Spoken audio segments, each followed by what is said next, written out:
yan, she's here. Han!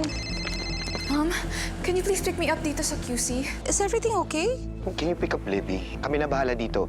Eh, sino na ang prinsesa namin? Siyempre po ako! Pwede ba, bagay? Sino naman yung prinsipe mo? Ang ating bagong prinsipe ay si Kakosa! Ikaw ang magiging stage manager. Di ba laging dikit yun sa director nito? Nakakapamparaan. Never ako magkakagusto sa'yo. Hello, Libby! Andito na ako sa area sinasabi mo. Nakaalis na po ako. Ba't hindi mo sinabi sa akin? Dito natin makukuha yung mga kailangan natin. We have encountered clear air turbulence.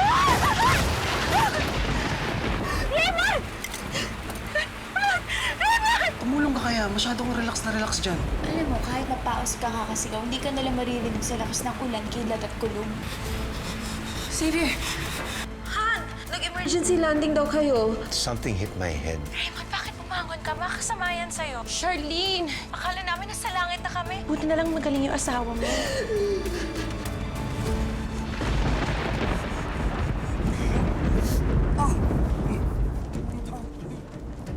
Ba't masakit to? Wala naman akong dugo ah. Bakit? Ako ba yung may trauma sa dugo? Ikaw magtali. Ha? Ba't ako? Ikaw na. Patigilin mo na yung pagturo ko. Ano ba? Ikaw na nga. Sige, hayaan mo ba ako mamutla dito? Manigas sa lamig. Tapos kapag hindi mo itong nilinis, kakalat yung dugo kahit sa kalumigon, maraming dugo. Dali na. Hindi ko kaya tingnan. Kaya mo nga yan, Xavier. Dali na. Dali na. Dali na. Buksan mo yung panyo. Dali na. Oh. Xavier, paano mo makikita kung hindi ka naman nakatingin? Paano mo malalaman kung tama? Tumitingin nga ako. Tumitingin nga ako. Ano pa to? Tignan mo. Xavier, tignan mo. Kaya na nga. Xavier, aray! Wala naman. Ang sakit, ah.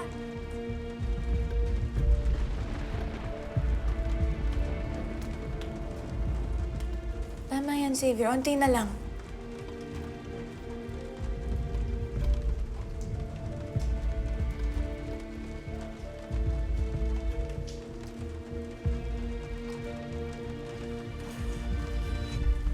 Nagawa mo, Xavier. Naharap mo yung takot mo.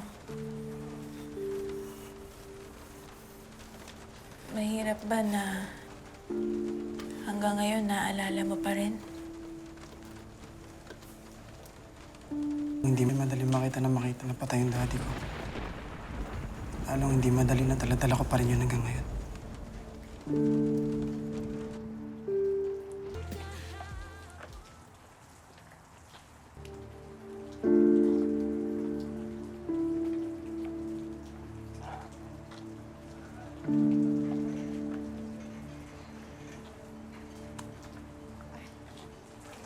Sorry. Nabasa lalo yung sahig. Ay, hindi. Sige, pasok. Tuloy ka lang. Buti nga tumila na yung ulan eh. Pasok. Ay, sige, pili ka na lang dyan. Masarap ang mga niluto ko eh. Sige. Salamat.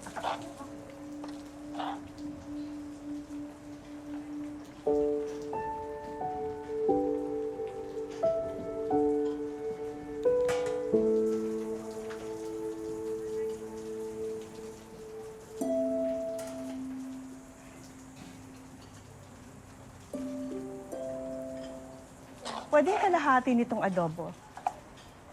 Pwede. Kanin. Isang kanin, tsaka pahingi na rin ng sabaw. Sige.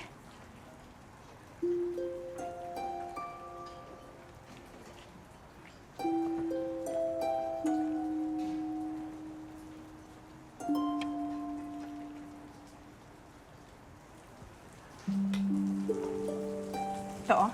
Ay, teka. Sharon. Alam mo, parang ngayon lang kita nakita dito. Oo. Naghahanap kasi ako ng mauupahan. May alam ka ba? Hayaan mo, magtatanong-tanong ako dito. Kahit bed space lang sana. Ang importante yung malapit dyan sa City Jail.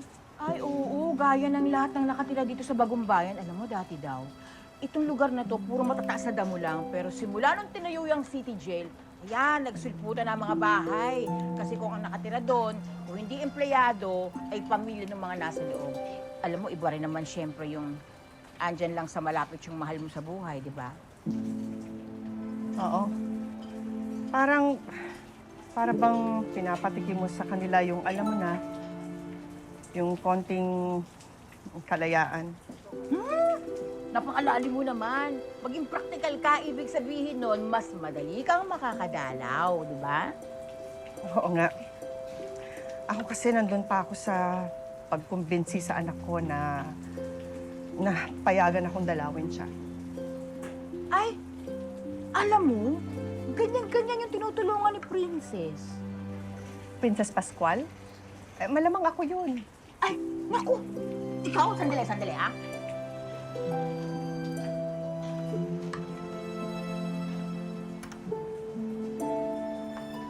Oh, ayan. Mag-soft drinks ka muna, ha? Sagot ko na yan. Salamat. Alam mo, naririnig ko yung pinagkukwentuhan ni Princess at saka ni Onse. Ang hindi ko lang maintindihan kung paano yung anak magagalit sa sarili niyang ina.